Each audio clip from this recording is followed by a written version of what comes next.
High সুরি। High. আমিও ওটাই ভাবছি, 2 ঘন্টা ধরে তুমি আমায় ফোন করলে না কেন? আরে আমার পেছনে লাগছো তো? না না, আমি আমার কিউট সোনুর পেছনে কি করে লাগি? তুমি যখন আমাকে সোনু বলে ডাকো আমার মনে কুচু কুচু কুচু হয়। কি হয় যেন বললি তোর মনের মধ্যে? কুচ্চু কুচ্চু। হ্যাঁ? আরে স্যার, এ হলো আমার ইনফর্মার। এর থেকে ইম্পর্টেন্ট ইনফরমেশন নিচ্ছি। তোর ইনফর্মার? আমি একটু দেখি। ও স্নেহাল। পঙ্কজ, এ তোর কোন ইনফর্মার রে, যার নাম আমি আগে কোনোদিন শুনিনি? আরে স্যার ছাড়ুন না, আমি না একে ম্যাট্রিমোনিয়াল সাইটে পেয়েছিলাম। ভালো বন্ধুত্ব হয়ে গেছে আমাদের মধ্যে। হ্যালো। হ্যাঁ, আরে না না, ওই ফ্রেডি স্যার বলছিলেন যে কিছু না স্যার, পঙ্কজের একটা ইম্পর্টেন্ট ফোন এসেছে। পঙ্কজের ইম্পর্টেন্ট ফোন এসেছে, তা তুমি ওখানে কি করছো? এদিকে এসো। যে ইম্পর্টেন্ট কাজটা দিয়েছিলাম তার কি হলো? 1 মিনিট স্যার। হ্যালো। হ্যাঁ বেবি, সরি, একটা কাজ করছিলাম। আচ্ছা, তুমি কি তোমার হোটেলে পৌঁছে গেছো? হোটেল? এখনো আমি পুনেই পৌঁছতে পারিনি আর তুমি হোটেলের কথা বলছো? কি? তুমি তো কোন সকালে বেরিয়েছো? সেটাই তো, দেখো না এই জিপিএস আমায় কোথায় পৌঁছে দিয়েছে। আমি একটা কাঁচা রাস্তা দিয়ে যাচ্ছি। আরে কাঁচা রাস্তা দিয়ে কেন যাচ্ছো? সোজা হাইওয়ে দিয়ে যাও না। আরে আমি হাইওয়ে দিয়েই যাচ্ছিলাম, জিপিএস দেখালো ওখানে নাকি ট্রাফিক জ্যাম আছে, তাই ভাবলাম শর্টকাট নিয়ে নি। ফেসে গেলাম আমি। আচ্ছা, তুমি একটা কাজ করো, রাস্তা যদি কাউকে দেখতে পাও তাকে রাস্তাটা জিজ্ঞেস করে নাও। হ্যাঁ, আমি কাউকে জিজ্ঞেস করছি। হ্যাঁ, তুমি একটু হোল্ড করো। ওকে।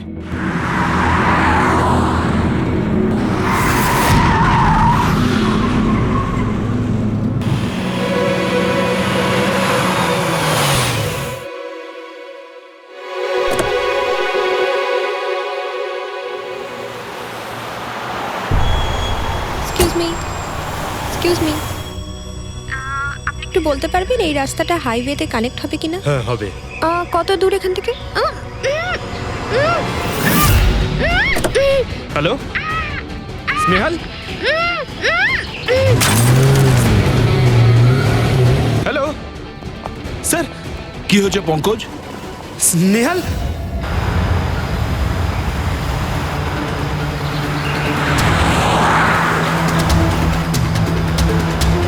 স্যার এটা স্নেহালের গাড়ি স্যার।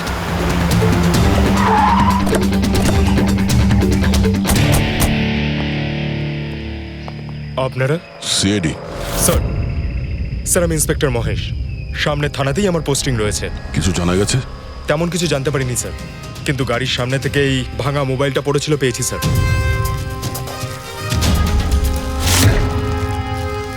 স্যার এটা স্নেহালের স্যার। এটা তো পুরোপুরি ভেঙে গেছে, মনে হচ্ছে কোনো গাড়ি চাপা দিয়ে এটাকে ভেঙে দেওয়া হয়েছে। স্যার হয়তো অপরাধী এই গাড়িটা করেই এসেছিল আর তারপরে ওকে এই গাড়িটা করেই নিয়ে গিয়েছে। স্যার এদেরকে যদি একবার হাতে পাই না, একটাকেও ছাড়বো না। আচ্ছা পঙ্কজ, স্নেহালের কারোর সঙ্গে কোনো শত্রুতা ছিল? স্যার সাদা সিধে মেয়ে ছিল স্যার, ওর কারোর সঙ্গে কোনো শত্রুতা নেই। ঠিক আছে, আমরা স্নেহালকে খুব তাড়াতাড়ি খুঁজে বার করবো।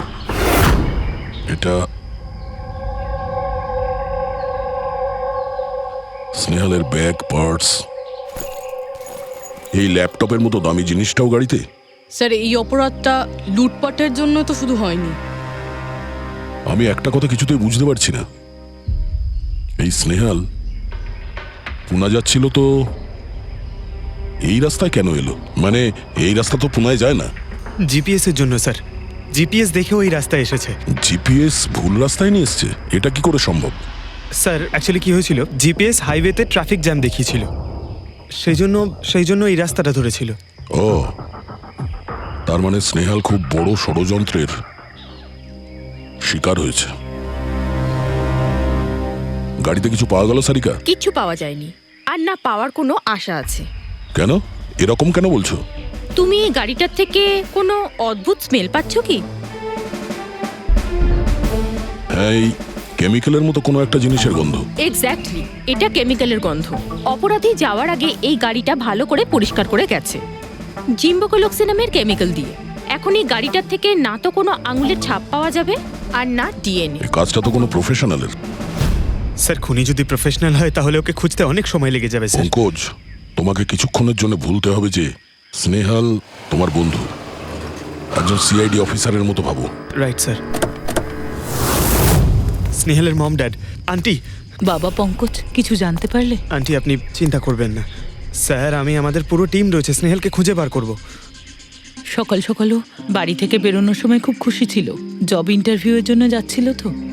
আমি ওকে বলেও ছিলাম তুই পুনা যাচ্ছিস যখন ট্রেনে চলে যা, কিন্তু ও আমার কথা শুনলো না।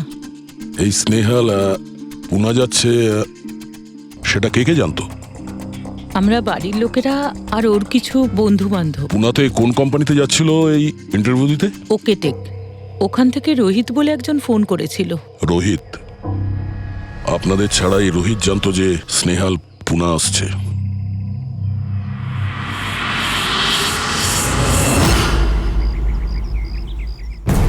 এই ইনফরমেশনটা পেয়ে গেলে স্যার আমরা অনেকটা এগিয়ে যাব।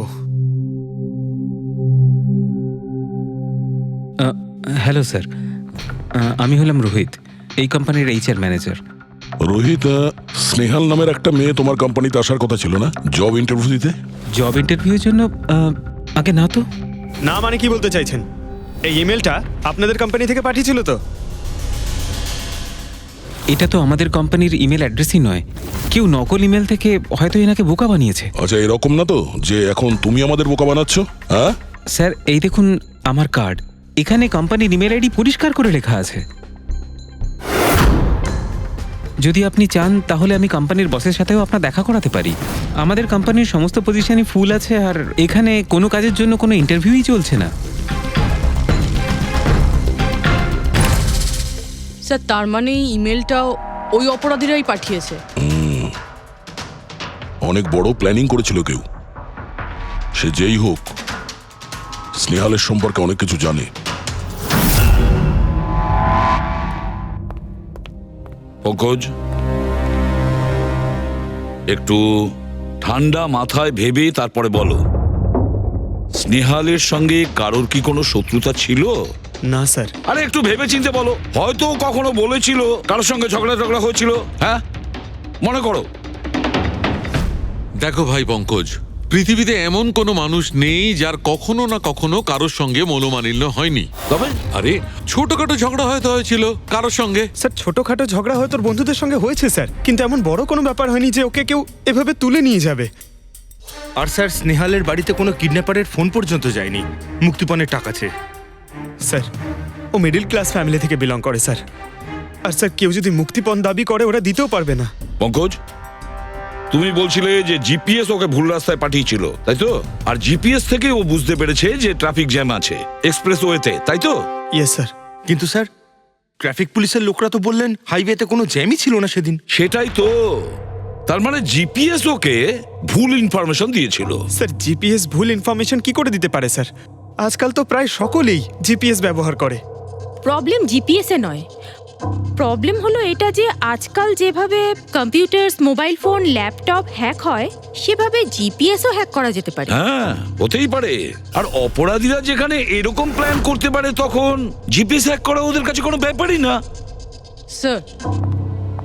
স্যার, বিগত 5-6 মাসে এরকম আরো অনেক লোক আছে যারা স্নেহালের মতনই গায়েব হয়ে গেছে।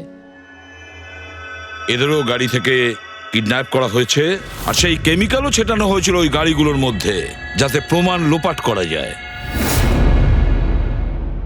ও মাই গড, কি হয়েছে স্যার? এখনো পর্যন্ত এদের খুঁজেই পাওয়া যায়নি।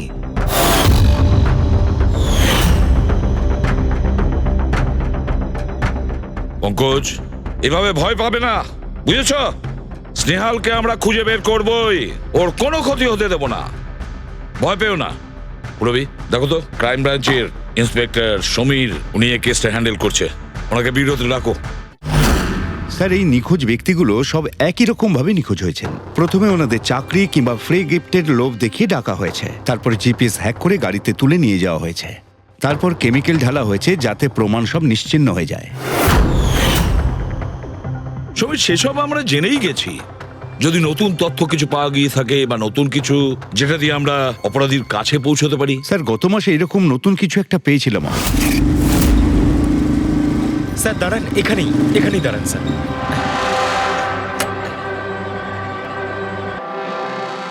কোথায় আছে? ওই যে স্যার ওই গাছটার নিচে।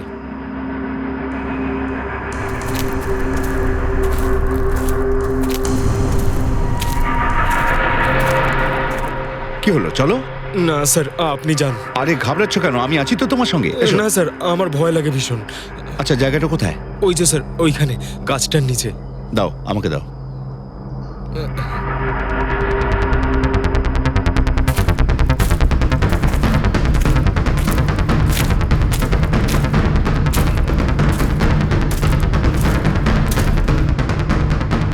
কি এই জায়গাটাই তো? হ্যাঁ স্যার।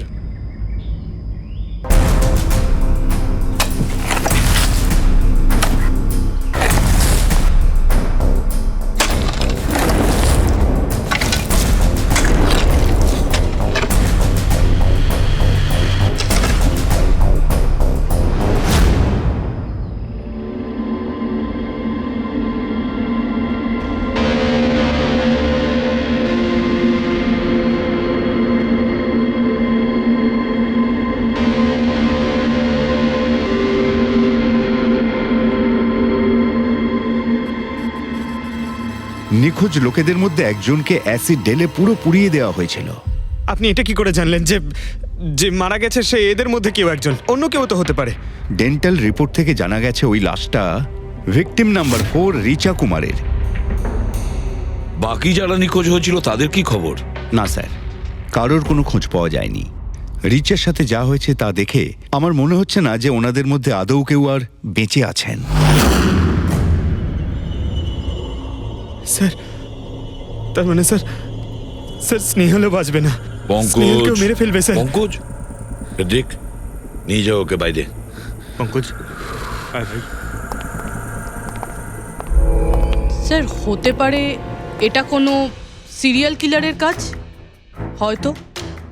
না পুরবি, আমার তো মনে হয় না এটা কোনো সিরিয়াল কিলারের কাজ, কারণ নর্মালি সিরিয়াল কিলারের একটা প্যাটার্ন আছে, প্যাটার্ন খুন করার, কাউকে মেরে ফেলার। কিন্তু না না, জানি না কেন, তবুও সিরিয়াল কিলার মনে হচ্ছে না আমার। এই দেখো, সে যেই হোক, এ তো যাকে তাকে মারছে, সে কোনো মেয়ে বা মহিলা হোক বা কোনো পুরুষই হোক।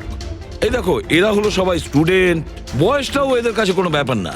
এটা নিশ্চয়ই অন্য কোনো ব্যাপার। এই দেখো, এই নাতাশা বেচারি তো, আরে নাতাশার সঙ্গে যখন দুর্ঘটনা ঘটে তখন ওর সঙ্গে ওর বয়ফ্রেন্ডও ছিল, কুলদীপ, কুলদীপ নাম ওর। হ্যাঁ স্যার, আমি ওনাকে 3 বার জিজ্ঞাসাবাদ করেছি, তারপরে কিন্তু বিশেষ কিছু আমি জানতে পারিনি। কুলদীপ, স্যার, এটা আমার ভুল। আমার সেদিন নাতাশাকে একা গাড়িতে ছেড়ে যাওয়া উচিত হয়নি। সবকিছু শুরু থেকে বলো, সব কথা ডিটেলে। স্যার, নাতাশা এমআইবি কোম্পানিতে রিসেপশনিস্টের জব করতো। তখনই একদিন হঠাৎ করে কোনো বড় কোম্পানি থেকে ভালো জবের অফার এসেছিল। Sir, 1 minute.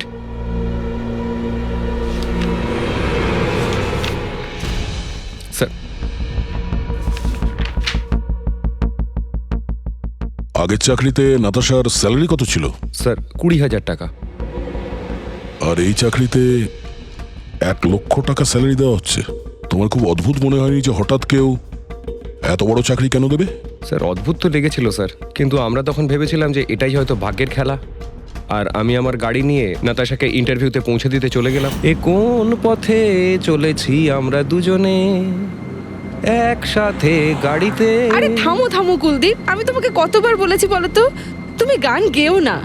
আসলে তুমি বড্ড বেসুরে গাও। ওরে বাবা, আমি গান গাইছি না, আমি এটা জিজ্ঞেস করছি যে আমরা এটা কোথায় এলাম। এই রাস্তা তো আগে কোনোদিন দেখিনি আমি। তুমি শুধু জিপিএস ফলো করো, নিজের বুদ্ধি খাটাতে যেও না। আরে বাবা, মনে হচ্ছে আমরা ভুল রাস্তায় ঢুকে পড়েছি। এক কাজ করি, আমি বরং ইউটার্ন নিই, আর যে রাস্তা চিনি সেই রাস্তা দিয়েই যাই।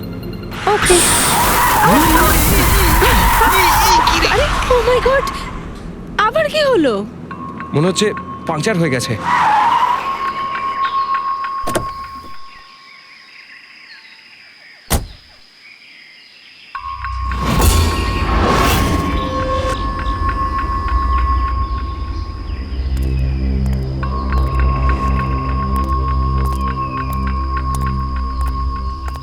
ও নো,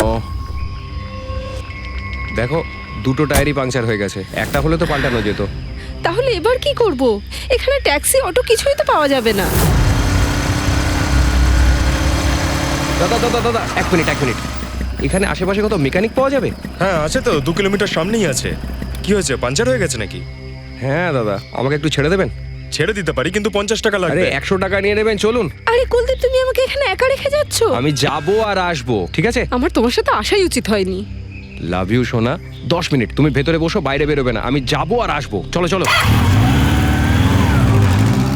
ও আমাকে বলেও ছিল যে আমি ওকে যেন একলা ছেড়ে না যাই। যদি আমি ওর কথাটা শুনতাম গো। তারপর তুমি মেকানিককে নিয়ে ওখানে পৌঁছলে, আর ওখানে নাতাশা ছিল না? না স্যার।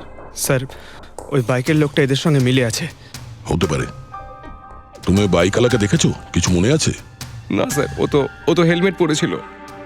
আচ্ছা, ওই বাইকের নাম্বার মনে আছে? না স্যার, সেই সময় আমার নাতাশাকে ইন্টারভিউ পৌঁছে দেবার তাড়া ছিল, তাই খেয়াল করিনি। আচ্ছা, এই নাতাশা কোনো ডায়েরি কিছু লিখতো? আমি বলতে চাইছি যে সারাদিন কি করেছে, কিংবা মিটিং শিডিউলস। ডায়েরি তো নেই, কিন্তু হ্যাঁ ল্যাপটপ আছে, যাতে ও নিজের জরুরি বিষয়গুলো লিখে রাখতো। দেখান। একটু খোলো এটাকে। পাসওয়ার্ড 20/04/1987। এটা নাতাশা? আগে হ্যাঁ স্যার। এই দুর্ঘটনা ঘটেছিল 6 মার্চ। দেখো তো দুর্ঘটনার আগেও কোথায় গেছিল। ওর শিডিউলটা চেক করো।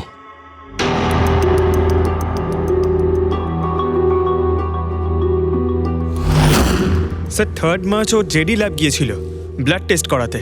হ্যাঁ তো? স্যার 1 সপ্তাহ আগে স্নেহালও ওখানে গিয়েছিল জেডি ল্যাবে। কি বোরিং ফিল্ম দেখালে তুমি আমাকে, জানো মাথা ধরে গেল। হ্যাঁ, ফিল্মটা একদম বোরিং ছিল না। আরে কি বোরিং ফিল্ম ছিল। আমার খুব খিদে পেয়েছে, চলো ওখানে গিয়ে কিছু খেয়ে নি। না, আমি খেতে পারবো না, তুমি খেয়ে নাও। আমাকে এখন 12 আওয়ার্স ফাস্টিং করতে হবে। আমার কাল ব্লাড টেস্ট আছে। Blood test? তোমার কি হয়েছে? Relax, it's just a blood test, normal routine checkup. আরে বাবা, তুমি তো ভয় দেখিয়ে দিয়েছিলে আমায়। আচ্ছা, ব্লাড টেস্টে ভয় পেয়ে গেলে, আর যদি আমার কিছু হয়ে যায় তখন কি করবে? তখন অন্য কেউ চলে আসবে। কি? অন্য কেউ? হ্যাঁ, অন্য কেউ? তুমি বলার সাহস হলো কি করে? আমাকে মেরো না তুমি, এখানে আমার একটা সম্মান আছে। I love you, I love you, I love you. আরে তোমার কিছু হতেই দেব না। স্যার, হ্যাঁ। যা সন্দেহ করেছিলাম তাই হলো। সব ভিকটিমই গায়েব হয়ে যাওয়ার ঠিক আগে ব্লাড টেস্ট করিয়েছিল ওই জেডি ল্যাব থেকে। জেডি ল্যাব থেকে? ঠিক আছে, একটা সূত্র তো পাওয়া গেল। আর স্যার, যাদের বাছা হয়েছিল তাদের কাছে একটা বিশেষ ইমেল এসেছিল টেস্টের কয়েকদিন আগে। কিরকম ইমেল? স্যার, ওই ইমেলে এটা লেখা ছিল যে ওরা পুরো টেস্টটাই 500 টাকায় করতে পারবে। স্যার, এরকম ইমেল তো স্নেহালের কাছেও এসেছিল। কি? 500 টাকায় তো আজকাল একটা টেস্ট করানো সম্ভব নয়। বস একটু দেখি কি কি আছে। হ্যাঁ দেখো একবার।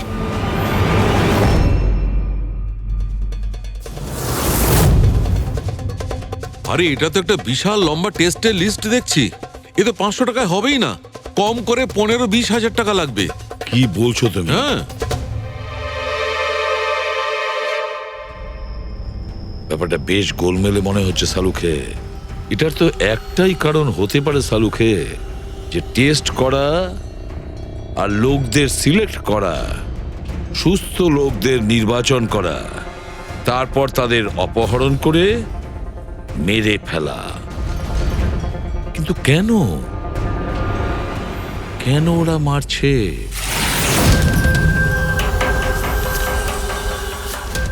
স্যার, আপনাদের নিশ্চয়ই কোনো ভুল হচ্ছে। 500 টাকাতে এতগুলো রিপোর্ট করা সম্ভবই নয়। এটা তো আমরাও বলছি। এতগুলো টেস্ট 500 টাকা কি করে হয়? এই ল্যাব এত দয়ালু কি করে হয়ে গেল যে এত কম টাকায় এতগুলো টেস্ট করছে? স্যার, আমরা এরকম কোনো মেল পাঠাইনি। আচ্ছা, ওসব ছাড়ো। ঠিকঠাক বলবে নাকি আরো কিছু পদ্ধতি অবলম্বন করতে হবে আমাদের? 1 মিনিট স্যার, আপনি এভাবে মিথ্যে অভিযোগ দিয়ে আমাদের ভয় দেখাতে পারেন না। আপনি যাদের নাম বলছেন তারা তো আমাদের ল্যাবে আসেইনি। এই দেখুন, এটা হলো আমরা আমাদের জানি যে records। ওরা এখানে আসেনি। ওদের বাড়ির লোক বলেছে যে এই ল্যাব থেকে হোম টেকনিশিয়ান গিয়েছিল ওদের বাড়িতে ব্লাড স্যাম্পল নেওয়ার জন্য। ডাকো সবাইকে। এই লিস্টটা দেখে বলুন, আপনাদের মধ্যে কে এদের বাড়িতে গিয়েছিল ব্লাড স্যাম্পল নিতে?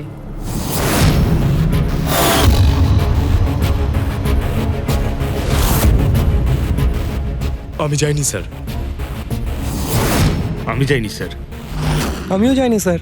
কেউ যায়নি? তাহলে ব্লাড স্যাম্পল নিজে থেকেই ওদের ঘর থেকে উড়ে এখানে চলে এলো? হ্যাঁ, এই ফিস করাটা বন্ধ করুন, জোরে বলুন, নাকি সিআইডি ব্যুরোতে গিয়ে কথা বলবো? স্যার অ্যাকচুয়ালি আপনারা ঠিকই বলেছেন, আমরা ভিকটিমদের বাড়ি যাইনি, বরং ওরা এখানে এসেছিলেন টেস্ট করাতে। কিন্তু সেই দিন নয় যেদিন আপনি বলছেন। এই দেখুন, কয়েক মাস আগে এসেছিলেন ব্লাড টেস্ট করাতে, ওইসব রিপোর্টস করাতে নয়। অর্ধেক সত্য তো তুমি বলে দিয়েছো, এবার পুরোটাই বলে দাও। কি করেছো তোমরা এদের সাথে? বলছি তো আমরা কিচ্ছু করিনি। নিশ্চয়ই কেউ আমাদের নাম নিয়ে নকল ইমেল পাঠিয়েছে। কিন্তু ওই নকল ইমেল পাঠানো লোকেরা কি করে জানলো যে তোমার ল্যাবে কোন কোন পেশেন্ট এসছে ব্লাড টেস্ট করানোর জন্য?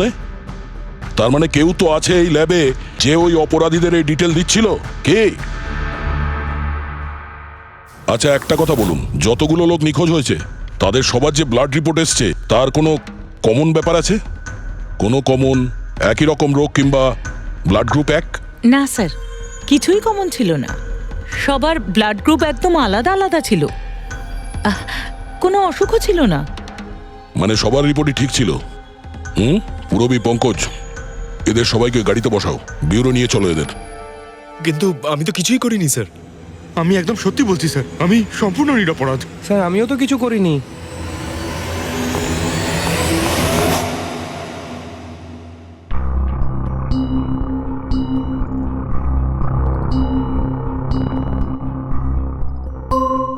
না স্যার, এদের মধ্যে কেউই তো সেদিন আমাদের বাড়িতে ব্লাড নিতে আসেনি। আপনি ঠিক দেখেছিলেন? হ্যাঁ, আপনি পুরো নিশ্চিত যে এদের মধ্যে কেউ ছিল না? না স্যার, কেননা ওই লোকটা টুপি পরেছিল।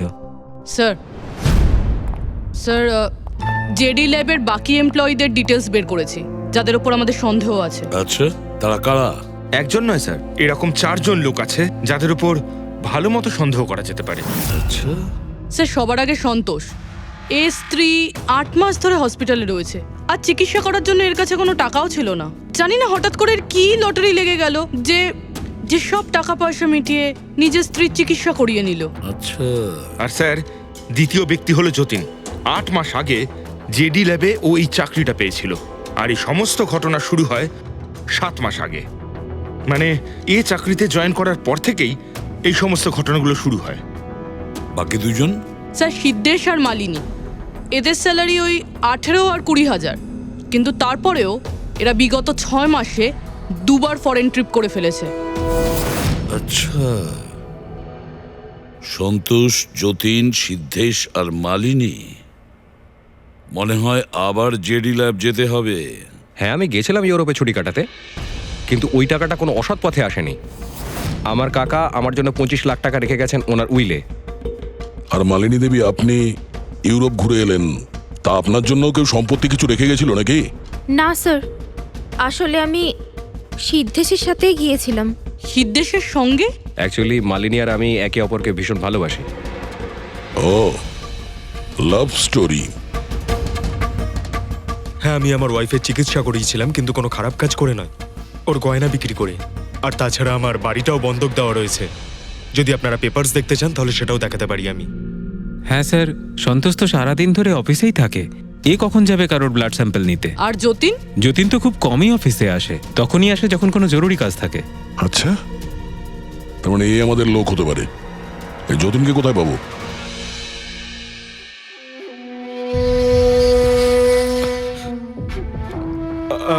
আমি কথা দিচ্ছি স্যার, কাউকে কিচ্ছু বলবো না, আমি কিচ্ছু বলবো না কাউকে। এই শপথ বাক্য সিনেমাতেই ভালো লাগে, বুঝেছো? আর আমাদের কাজের নিয়ম তো খুব ভালো করেই তুমি জানো। স্যার আমি শহর ছেড়ে চলে যাবো স্যার, আমি এই দেশটাই ছেড়ে চলে যাবো। ওরা আমাকে কোনোদিনও খুঁজে পাবে না sir. Sir please sir. Jatin, নিজের আর আমাদের সময় একদম নষ্ট করো না।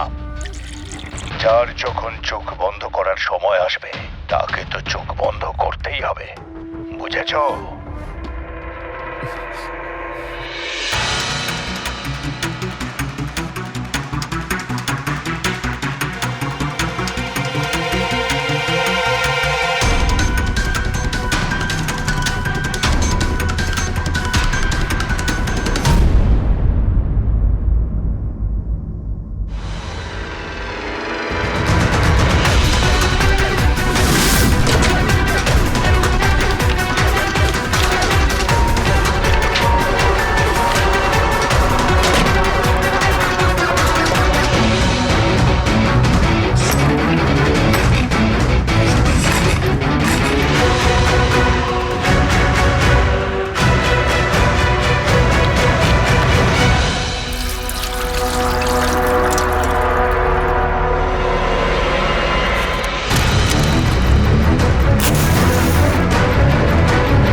যতীন, স্যার ধোঁয়া বেরোচ্ছে স্যার। স্যার স্যার ভেতরে কিছু পড়ছে স্যার। যতীন, যতীন, ও নো, যতীন, ও নো, যতীন, কি হয়েছে? তুমি ঠিক আছো? কে করেছে এরকম? কার জন্য কাজ করো তুমি, বলো? ওই চোখটা সব কিছু দেখতে পায়, সব ভাইকে দেখতে পায়।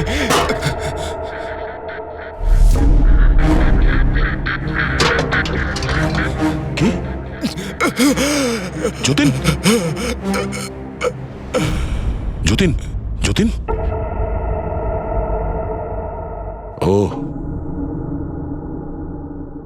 ওই চোখটা সবকিছু দেখতে পায়।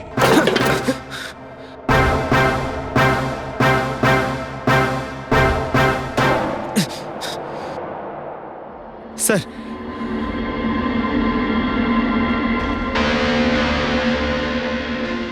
স্যার হয়তো হার্ড ডিস্ক থেকে কিছু জানা যেতে পারে। বস, মেক্রি ডেনথোনিং নামের বিষের জন্য এ মারা গেছে। মেক্রিডেন্থোনিন? আরে এটা তো সেই বিষটা না যেটা কারো শরীরে প্রবেশ করার মাত্র 5 মিনিটের মধ্যে লোকটা মারা যায়? হ্যাঁ স্যার, খুবই মারাত্মক বিষ। আর এই বিষটা খুবই গোপনভাবে লুকিয়ে রাখা হয়েছিল এর এই আংটিটার মধ্যে। বস, এইটাতে, এই আংটিতে লুকিয়ে রাখা হয়েছিল। এই দেখো,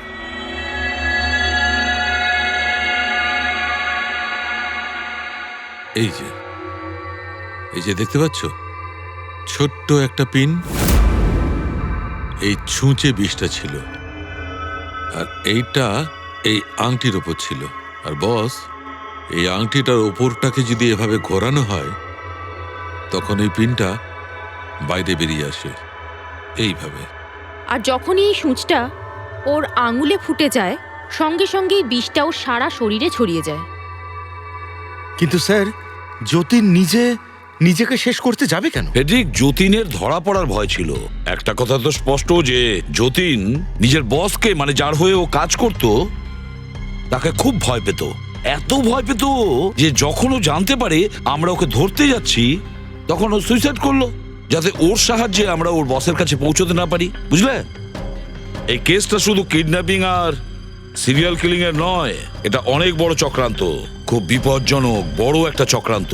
এর পেছনে একটা কোনো বড় গ্যাং ইনভলভ, খুব বড় গ্যাং। সেই গ্যাং যার সিম্বল হলো চোখ।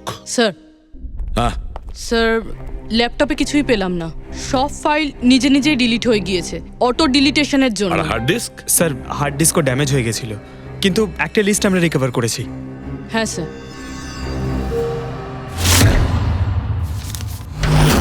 আরে এতে 100-রও বেশি নাম রয়েছে। স্যার স্নেহালের সঙ্গে আরো যারা উধাও হয়েছিল সবার নাম ওই লিস্টে আছে, কিন্তু স্যার কারোর তো কোনো রোগ নেই। নিশ্চয়ই এই লিস্ট যতীন ওই জেডি ল্যাব থেকে চুরি করে ওর বসকে দিয়ে দিয়েছে। কিন্তু কে হতে পারে এই লিস্টের মধ্যে যার মৃত্যুর নাম্বার এসে গেছে? কে হতে পারে? একটা কাজ করো, এই লিস্টে যতজন আছে, যতজনের নাম আছে, প্রত্যেককে ফোন করো, সতর্ক করো তাদের, ওদেরকে জানাও যে ওদের প্রাণের ঝুঁকি আছে।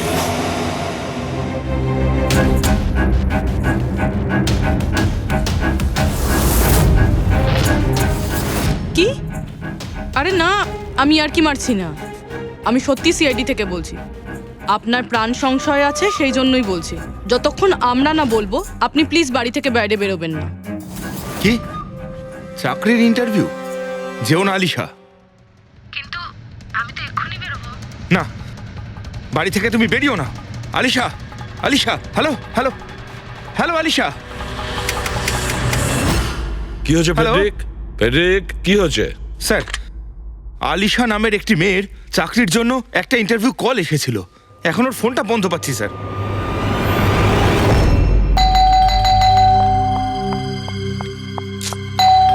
ওহো, এখন আবার কে এলো?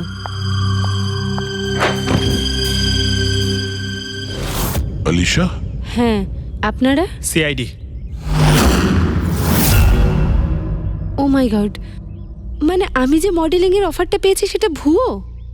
ওই লোকগুলো আমাকে কিডন্যাপ করতে চায়? হ্যাঁ, কিন্তু এখন আর ঘাবড়ানোর কোনো প্রয়োজন নেই। আলিশা এখন ইন্টারভিউর জন্য যাবেও, আর ওর কিছু হবেও না। না স্যার, আমি ইন্টারভিউ দিতে যাব না স্যার, আমার খুব ভয় করছে। তুমি যাবে না, অন্য কেউ যাবে, আলিশা সেজে।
Excuse me, Yes. অ্যাকচুয়ালি আমি রাস্তা হারিয়ে ফেলেছি।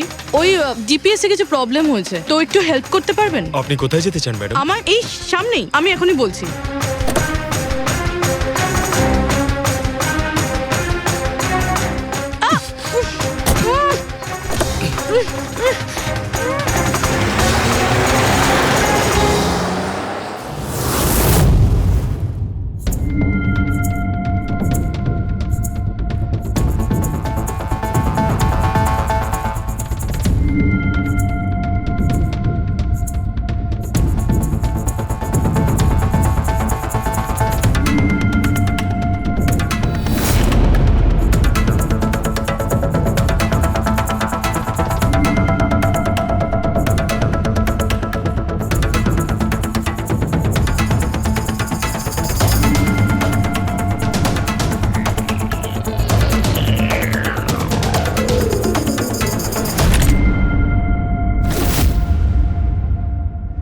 এসব কি করেছিস তুই?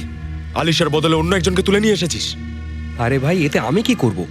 গাড়িটাও আলিশার ছিল আর মোবাইলটাও আলিশারই ছিল। তাহলে আলিশার ব্লাড গ্রুপটা কোথায়? তোকে তো এবার বসই দেখবে।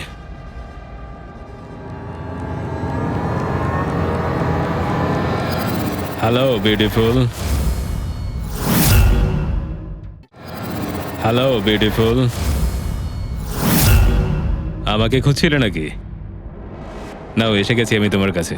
হ্যাঁ, চলো। ছাড়, ছাড় আমাকে।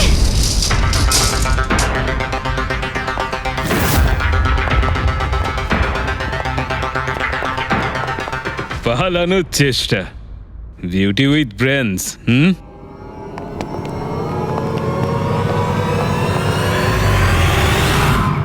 কি হলো? তোমরা কি মাছি দাঁড়াচ্ছিলে নাকি?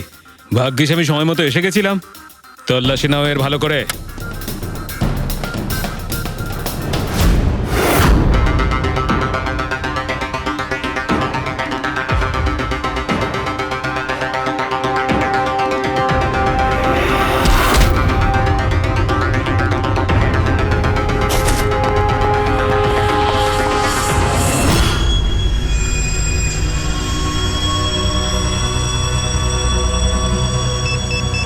বস, জুতোতে কি আছে?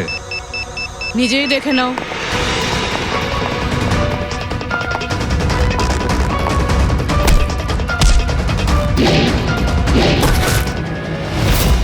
পা থেকে খোলো। খোল। কত টাইম লাগাস রে তোরা? হ্যাঁ,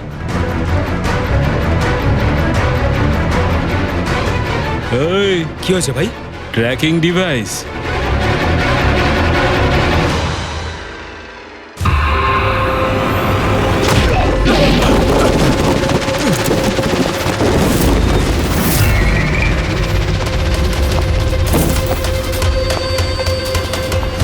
তোরা ঠিক করে চেক করিসনি নাকি? আর তুই হিরোইন, কে রে তুই? তোদের কাল। আচ্ছা, সিআইডি। ও পালাও।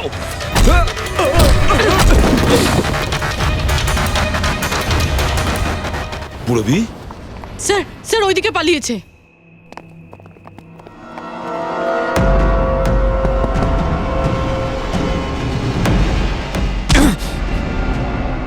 স্নেহাল, এসো তাড়াতাড়ি বেরো। কেউ আছে? বেরিয়ে এসো, তাড়াতাড়ি এসো। আসুন, বাইরে আসুন, আসুন তাড়াতাড়ি। এইদিকে, সামলে সামলে।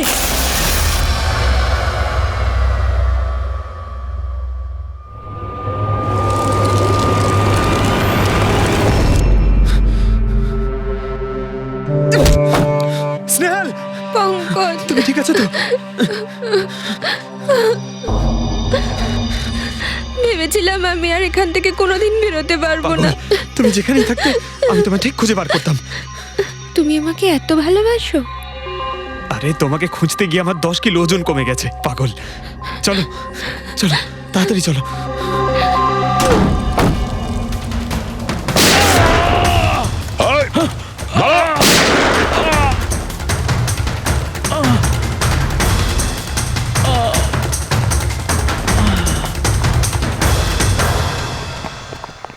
এত সহজে তোকে মরতে দেবো না।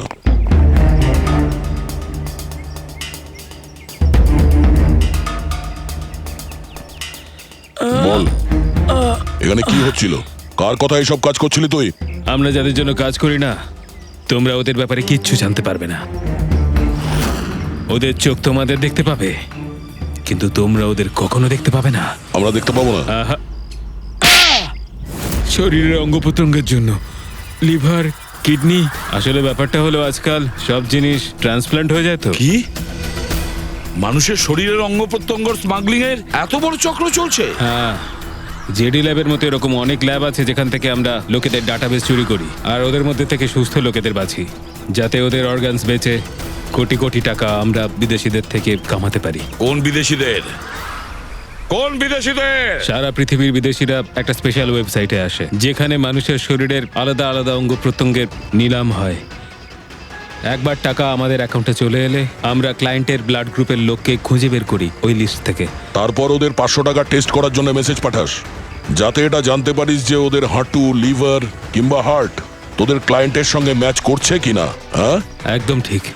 ম্যাচ হওয়ার পরে আমরা ওদের ইন্টারভিউয়ের জন্য ডাকি, ঠিক ওই রকম ভাবে যেভাবে একটা মাকড়সা একটা মাছিকে লোভে জেলে ফাঁসায়। এইসব বাজে কাজ করার পরেও আবার দাঁত বার করে হাসছিস? নিজের কাজের জন্য একটুও লজ্জা বা অনুতাপ হচ্ছে না তোর? হাসি তো আমার তোমাদেরকে দেখে পাচ্ছে সিআইডি। আমাকে ধরে তোমাদের কি মনে হচ্ছে তোমরা বিরাট বড় তীর মেরে দিয়েছো? আমাদের মতো কোনো অর্গান গ্যাংকে ধরা মানে হলো ঠিক যেন সমুদ্র থেকে এক মগ জল তোলা। আচ্ছা, আগে এটা বল, আগে বল তোর বাবাকে। মারো আমাকে, আমিও এটাই চাই যে তুমি আমাকে মেরে ফেলো, কেননা আমি জ্যান্ত ধরা পড়েছি জানতে পারলে না? আমার বস, আমার বন্ধু, আমার পরিবার, আমার বাড়ির লোকজন সবাইকে মেরে ফেলবে। কে তোদের বস আর কে কে শামিল আছে তোদের এই চক্রে? এর উত্তর আপনি আমার মুখ থেকে কোনোদিন শুনতে পাবেন না এসিপি স্যার।